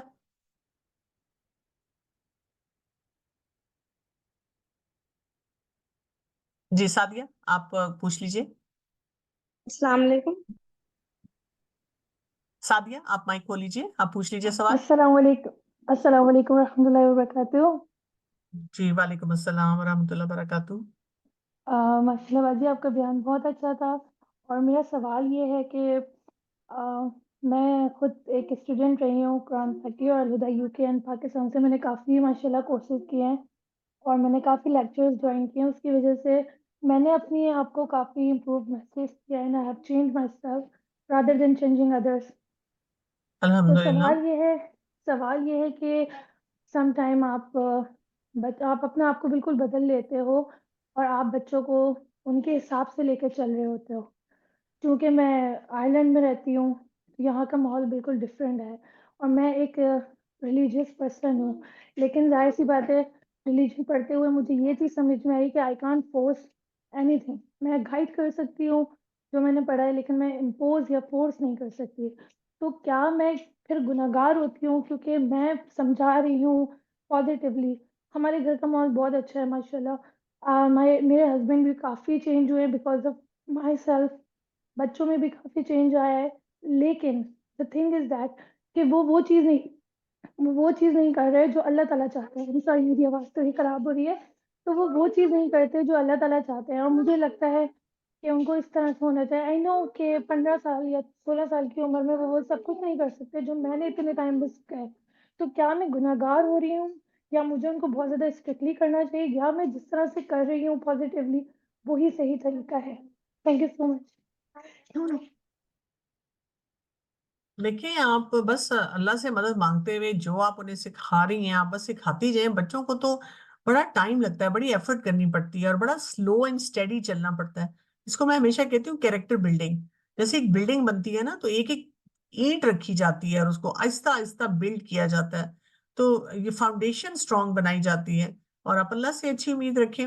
अगर आप इन्हीं चक्करों में पड़ गई कि आप अपनी गिल्ट में चली गई, तो फिर जो करने वाले काम है वो आप बहुत बुरे तरीके से करेंगे और उसके मसाइल भी जो है वो बहुत ज्यादा होंगे। जी, एक दो और रिटर्न क्वेश्चन है। मेरी दोस्त हैं जो अहलुल कुरान में से हैं। कुछ अरसे से हमारे ताल्लुक में दूरी हो रही है। अब पिछले कुछ अरसे से हम बात नहीं कर रहे हैं। अब मैंने इनसे बात करने की कोशिश की तो मेरे मैसेज अगले दिन देखा। मैं काफी वेट करती रही। फिर जब बात हुई तो लग रहा था कि वो अवॉइड कर रही हैं। मैं इस ताल्लुक को बेहतर करना चाहती हूँ, लेकिन समझ में नहीं आ रही कि इनसे वो ना इनसे पूछा वो नाराज हैं, लेकिन उन्होंने कहा वो नाराज नहीं है। मैं पहले इन्हें वक्त ना देने का शिकवा करती थी, फिर कम से कम बात होने लगी। हमारे दरमियान इख्तलाफ भी इसी वजह से हुए हैं कि आप दूसरे दोस्तों को टाइम देती हैं और उन्होंने मुझे अवॉइड करना शुरू कर दिया है। मैं खुद को कैसे बेहतर करूं इस रिश्ते में? मैं इनके साथ कैसे बेहतरी से रहूं? मुझे गाइड कीजिएगा। अच्छा देखिए, दोस्तों में भी ना ये बहुत बड़े चैलेंजेस आ जाते हैं। हमारी बहुत अनरियलिस्टिक एक्सपेक्टेशन होती है कई दफा लोगों से कि वो हर दफा मेरे मैसेज का जवाब दें, जब मैं चाहूँ मुझसे बात करें। तो अपने मेच्योरिटी लेवल को थोड़ा हाई कर लें। आपने अगर एक दफा किसी से, आपको लगा कि जी कोई आपसे नाराज है, आपको अवॉइड कर रहा है, आपने एक दफा पूछ लिया, अगर वो कहती है नहीं कोई ऐसी बात नहीं है, तो ठीक है, बस छोड़ दें उस बात को। और आप जब भी मिलें तो आप एक रिस्पेक्टेबल तरीके से मिले। बहुत ज्यादा ओवर फ्रैंक होने की कोशिश ना करें। बार बार जा जा के लोगों से ना पूछें आपने माइंड किया, आपको बुरा लगा और ऐसे हुआ। मुझे भी कई दफा लोग मैसेज भेज देते हैं कि जी आपने जवाब नहीं दिया, अच्छा आप शायद भूल गई हैं या आपको आपने माइंड किया है। कई दफा आप देखिए 2-2 3-3 दिन टाइम नहीं मिलता, आप इतने ऑक्यूपाइड होते हैं। और मैं हमेशा कहती हूँ जिंदगी इस चीज के लिए नहीं है कि मैं सारा दिन लोगों को बताऊं मैंने कितना माइंड किया और कहाँ माइंड किया। जिंदगी अल्लाह की इबादत के लिए है। तो अगर हम अपना किबला दुरुस्त रखेंगे ना, दोस्तों को भी उतनी ही स्पेस देंगे, और तो आप देखिए कि हमारे ताल्लुकात भी अच्छे होंगे और हम एक बैलेंस के साथ आगे चल सकेंगे। तो यहाँ पे मुझे ना बाउंड्री का इशू आपका लग रहा है। अपनी फ्रेंड के साथ आप उसको हेल्दी कर दें। अगर वो कह रही है कि अगर गुस्सा होना becomes an habit, even my parents and siblings are also affected due to my being angry. What should I do? Anger management करें। आपको इतना मटेरियल उस पर मिलेगा कि साल हर साल आप पढ़ती रहेंगी और आपका वो मटेरियल जो है वो खत्म नहीं होगा। तो आप इस तरह से करें। अच्छा, is it okay nowadays if you are not guilty and you say sorry, people make hype after this? Depend करता है, अगेन रिलेशनशिप पे डिपेंड करता है, सिचुएशन पे डिपेंड करता है। कभी कभी ऐसा होता है कि आपके सॉरी बोलने से मसला हल हो जाता है, तो आप बोल लें सॉरी आपके, अच्छा ठीक है, अगर आपको बुरा लगा तो आई एम सो सॉरी, मेरी ऐसी इंटेंशन नहीं थी। और अगर आपको लगता है कि आपके डायरेक्टली वो सॉरी बोलने से ज्यादा मसला फैल जाएगा, तो आप खामोश हो जाएं। तो ये अगेन सिचुएशन टू सिचुएशन और पीपल टू पीपल जो है ना वो वेरी करता है। सब खवातीन ज्यादा अज़वाज वाली दुआ पढ़ें चलते फिरते, इससे शौहर और औलाद में बहुत ज्यादा असर पड़ेगा। बिल्कुल ठीक कह रही हैं आप जी। मलाइका, आप कुछ कहना चाह रही हैं?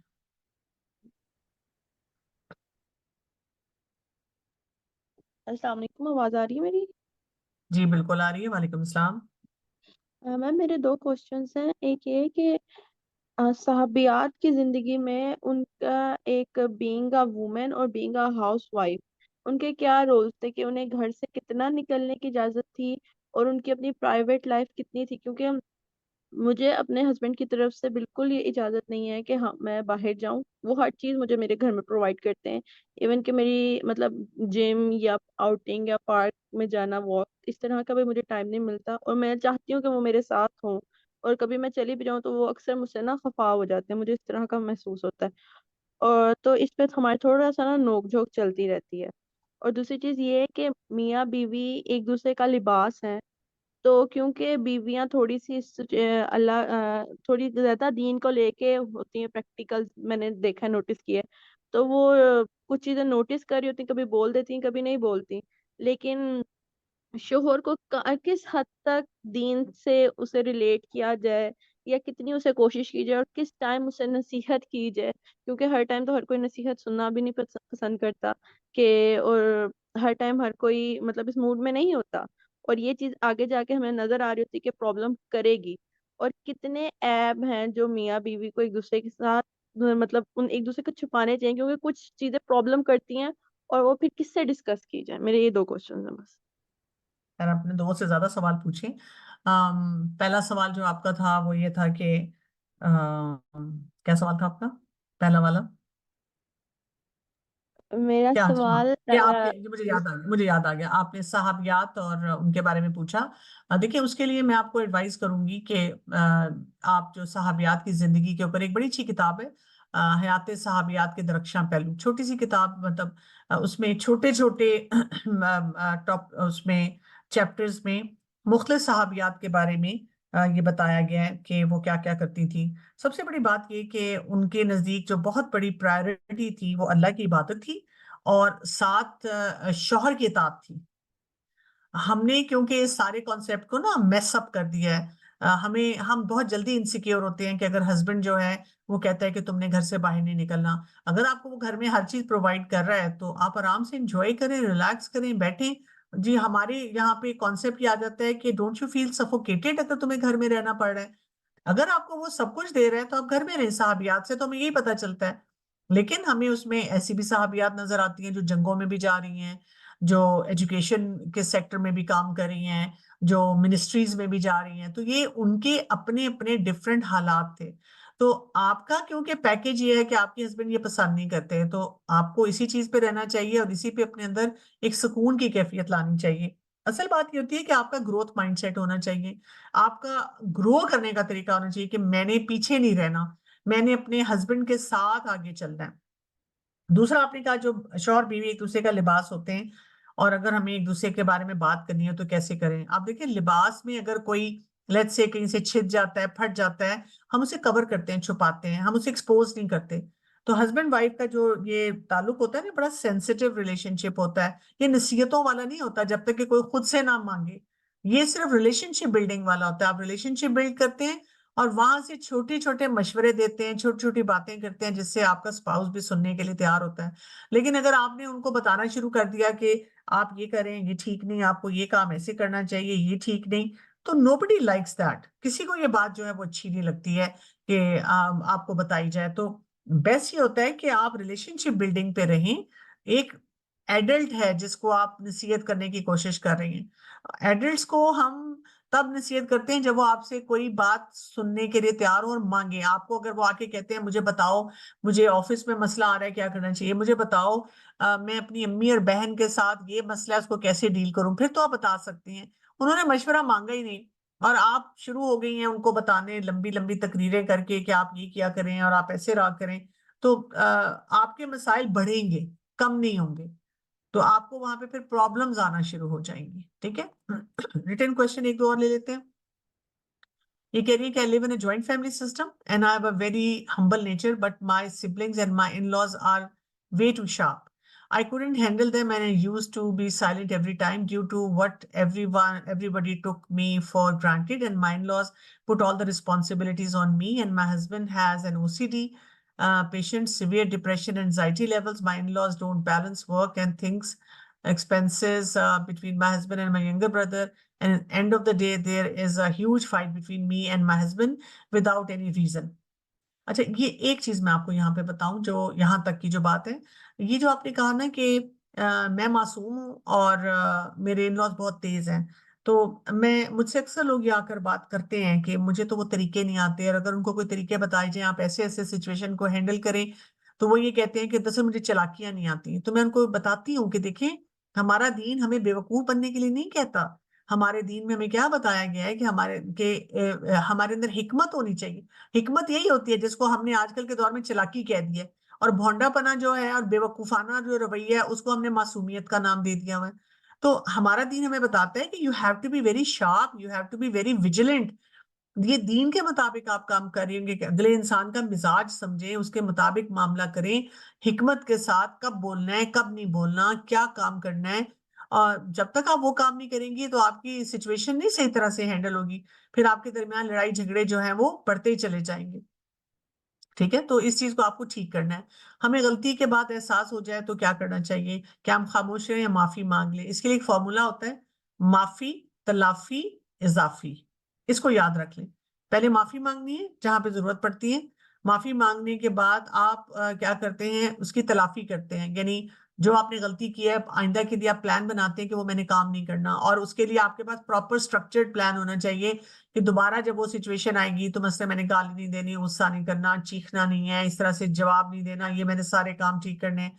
और इजाफी ये होता है कि कोई बोनस भी दें, वहां पे कोई बोनस रवैया लेकर आए उस इंसान के लिए, ताकि ये कि आपके ताल्लुकात में कोई बेहतरी आनी शुरू हो। ठीक है। हेल्दी बाउंड्री कैसे बनाएं, हेल्दी बाउंड्री के बारे में पढ़ें, जानें, और जो जिस इंसान के साथ आप डील कर रहे हैं आप देखें कि उसके साथ किस तरह से बातचीत की जा सकती है। जी वरीशा, आप कुछ कहना चाहेंगी? अस्सलामुअलैकुम वरहमतुल्लाहि वबरकातुह। मेरा सवाल वालेकुम ये था कि जी, जब हमारे साथ मतलब कोई बहुत गलत कर रहा है और मतलब सब जानते भी हैं हम, और बाउंड्रीज बार बार क्रॉस की जा रही हैं, तो हम उनको माफ तो कर देते हैं, जैसा कि आपने कहा कि मतलब माफी की जो भी हमारे इस्लाम में है, लेकिन उसके बाद हम उनके साथ पहले जैसा रिलेशन नहीं रख सकते। वो शायद एहतियात भी होती है, या फिर उनको बार बार वही रवैया करने पे हम सपोर्ट नहीं कर रहे होते। तो मतलब इस तरह के बिहेवियर के साथ मैं कभी भी किसी के साथ हेल्दी रिलेशन नहीं बना सकी, और मैं हमेशा अलग हो जाती हूँ, और माफ करने के बाद मैं मतलब उस तरह से दोबारा रिलेशन नहीं हो पाता। तो मुझे इस बात की समझ नहीं आती। हाँ जी, तो आप बाउंड्री सेटिंग के बारे में सबसे पहले तो पढ़ें, और दूसरी बात ये है कि आपको ये भी देखना चाहिए कि मैंने कौन कौन से काम जो किए हैं वो मैं थोड़ा ओवरबोर्ड हुई हूँ, उसको मैं कैसे बेहतर बना सकती हूँ। और बहुत ज्यादा किसी रिलेशनशिप के अंदर घुसने की जरूरत नहीं होती है। लोगों के साथ बस आप उतना अपना हिसाब किताब रखते हैं जिसके लिए आप अल्लाह को जवाब दे होते हैं ना, तो उसी से मामलात आपके जो है वो बेहतर होना शुरू हो जाते हैं। यहाँ पे जी का और क्वेश्चन है, if husband is more towards music and not offering सलाह at time, don't listen to the advice in an issue, then how to solve it? He keeps watching movies and I usually recite and listen Quran and there is conflict in travel, even he listen to music and I want that he should listen to Quran. अब मेरी एक जानने वाली है, उन्होंने अपने husband के साथ बहुत अच्छे रिलेशनशिप रखे, और उसके बाद उन्होंने अपने हस्बैंड से कहा कि अच्छा हम ये विन विन लेकर आएंगे कि जाते हुए मसलन आपने जो म्यूजिक लगाना है वो लगाएंगे, और वापसी पे जो मैं लगाना चाहती हूँ, सुनना चाहती हूँ, वो लगाऊंगी। जाते हुए जब आप म्यूजिक लगाएंगे तो मैं बिल्कुल नाराज नहीं होंगी, मैं रिलैक्स होकर आपके साथ बैठूंगी, आपसे गपशप भी लगाऊंगी। और जब वापसी पे हम आएंगे और जो मैंने लगाया हुआ होगा आप उसको क्रिटिसाइज नहीं करेंगे, और आप भी बहुत अच्छी तरह से टॉलरेंस से उसको सुनेंगे, ताकि आपको मेरी चॉइसेस का पता चले, मुझे आपकी चॉइसेस का पता चले। और वो कहती हैं कि मैंने कितने साल ये काम किया और आहिस्ता आहिस्ता आहिस्ता मेरे हस्बैंड का टेस्ट चेंज होना शुरू हो गया। तो इसके लिए आपको ना पेशेंस चाहिए होती है, बजाय इसके कि हम अपने आप को बहुत अच्छा पक्का सच्चा मुसलमान समझें और दूसरे इंसान को समझें कि वो बिल्कुल ही फारिग है ना। अल्लाह ने उसके अंदर भी पोटेंशियल लिखा रखा हुआ है और वो अपने टाइम पे निकलेगा, बस आप अपना रोल जो है वहां पे सही प्ले कर लें। वालिदैन के साथ कम्युनिकेशन गैप बहुत ज्यादा हो तो उसको कम कैसे किया जाएगा और उनके साथ अच्छा रिलेशनशिप कैसे बनाया जाएगा जब इनके इंटरेस्ट भी डिफरेंट हो। जैसे तो कोई नहीं, आप हमेशा कुछ ना कुछ चीजें ऐसी होती हैं जो हम अपने वालिदैन के लिए कर सकते हैं। और ये कि अंडरस्टैंड करें 1% पर डे आप उससे उन बातों को ठीक करना शुरू कर दें। आप देखें कि अल्लाह ताला ने कहाँ पर उनके हकूक रखे हुए हैं, उनको पूरा करें, उनका हाल पूछें, उनको वैलिडेट करें, उनका ख्याल रखें, उनको एक्नॉलेज करें और उनकी मदद करें और मुस्कुराएं उनके साथ। अगर वो कोई सवाल पूछते हैं तो बड़े आराम एहतराम के साथ उनको जवाब दें। अपनी इमोशनल मैनेजमेंट करें, अपनी एंगर मैनेजमेंट करें, उनके लिए दुआ करें। वालिदैन के लिए तो बहुत कुछ है करने के लिए जो आप कर सकते हैं। अगर शौहर ज्यादा बातचीत नहीं करते और ज्यादातर मोबाइल फोन पर रहते हैं तो इस बात पर नाराज हो और फिर इग्नोर कर दें, ये सब ऐसा ही करते हैं। अगर शौहर ऐसे काम करते हैं तो इसका मतलब ये कि आपका उनके साथ रिलेशनशिप अच्छा नहीं है, तो उसको आप ठीक बनाएं। उसको आप ठीक करने के कुछ तरीके अख्तियार करें। उनके साथ उनके इंटरेस्ट की बात करें। उनके साथ थोड़ा सा टाइम स्पेंड करें, बजाय इसके कि जब वो फोन रखें तो आप उनको बताएं बच्चा ये नहीं करता और ये कि किचन का ये मसला है और ग्रोसरी करनी है और आपकी अम्मी ने ये कह दिया और फलां शख्स ऐसे था और आप तो सुनते ही नहीं। तो वो कहेंगे कि अगर इसने गिले शिकवे करने हैं तो चलो मैं वो कुछ टिकटॉक पे या इंस्टा पे देख लेता हूँ, कम से कम कोई डोपामीन तो जाएगी ना दिमाग में, कोई खुशी का एहसास तो होगा ना। इसके साथ तो एहसास नहीं हो रहा। तो इस चीज को ठीक करने की जरूरत है। झगड़े के बाद आगे वाले खामोश रहे तो हम क्या करें जबकि हमने माफी भी मांग ली है। बस ठीक है, आपने माफी मांग ली है और अगर कोई आपको कोल्ड या साइलेंट ट्रीटमेंट देता है तो आप अपने काम करने शुरू कर दें। एक खातून ने इसी तरह मुझसे बात की थी कि जब मेरे हस्बैंड झगड़ा करते हैं फिर मैं इतनी दफा माफी मांगती हूँ और वो कोई 8-10 दिन मेरे साथ कोल्ड बिहेवियर रखते हैं। तो मैंने उनको ये समझाया था कि आप उसमें अपने सेल्फ केयर पे चले जाया करें। आप समझे कि मैं वेकेशन पे हूँ और इसके अलावा जब वो आपसे कोई भी बातचीत करें, कोई डिमांड करें तो आप उनकी वो डिमांड्स को बड़े आराम से, जैसे आपको उनका खराब मूड नजर ही नहीं आ रहा, आप आराम से वो सारे काम करती रहें। और उससे ये होना शुरू हो गया कि उनका कोल्ड रवैया जरा कम हो गया है। पहले 10-10 15-15 दिन पे जाता था और अब वो 5-6 दिन में ठीक हो जाते हैं और आहिस्ता आहिस्ता वो बेहतर होता जा रहा है। और साथ ही जाहिर है कि आपको अपने ताल्लुकात ठीक करने हैं। बार बार ये नहीं पूछना आप क्यों नहीं बोल रहे, आप क्यों नहीं बात कर रहे, आप बात करें ना, आप कुछ तो बोले ना, आप कुछ तो मुझे बताएं ना। इस तरह की कोई भी बात जो है ना आपने वो नहीं करनी, क्योंकि उसका फायदा नहीं है। उससे वो जो झगड़ा होता है ना वो ज्यादा से ज्यादा बढ़ना शुरू हो जाता है। जज़ाकल्लाह खैर जी, आपने बहुत अच्छे सवाल पूछे और मैं मशकूर हूँ आपकी टीम के जिन्होंने मुझे इन इन लेक्चर्स के लिए अकोमोडेट किया। और मैं माजरत खा भी हूँ कि मैंने शायद 1-2 दफ़ा इस लेक्चर को आगे भी करवाया, पोस्टपोन भी करवाया फॉर वन वैलिड रीज़न, और एक जगह मुझसे ही कोई गलती हुई थी। और मैं बात ख़त्म करना चाहूँगी रसूलुल्लाह सल्लल्लाहु अलैहि वसल्लम की एक हदीस पे, जहाँ पे नबी करीम सल्लल्लाहु अलैहि वसल्लम ने फरमाया, बेशक अल्लाह ताला के यहाँ सबसे ज्यादा नापसंदीदा वो शख्स है जो सख्त झगड़ालू है। तो अल्लाह ताला से दुआ है कि अल्लाह ताला हमें इस किस्म के रवैये से बचा के रखे कि हमारे दिल इतने सख्त हो जाएं कि हम किसी इंसान को बर्दाश्त ना करें और हम ऐसे रवैये रखें। देखिए, आज एक शख्स पावर में है ना, एक स्ट्रांग है और वो किसी से झगड़ा कर सकता है, बदतमीजी कर सकता है। कल को वो किसी बिस्तरे पे पड़ा होगा और वही लोग जिनके सामने वो पावर डिस्प्ले कर रहा था वो वहां पे खड़े होंगे और वो उसको मैनेज कर रहे होंगे। तो अल्लाह ताला हमें ना ऐसे किसी भी रवैये से बचा के रखे जहां पे हमारे अंदर तकब्बुर आ जाए, जहां हम अपने आप को बड़ी चीज समझना शुरू हो जाएं और हम बाकी लोगों को जो उनके हकूक देने चाहिए वो ना दें। तो आपसे इजाजत चाहती हूँ। सुब्हानक अल्लाहुम्मा व बिहम्दिका अशहदु ला इलाहा इल्ला अंता अस्तगफिरुका व अतूबु इलैक। अस्सलामु अलैकुम व रहमतुल्लाहि व बरकातुहू।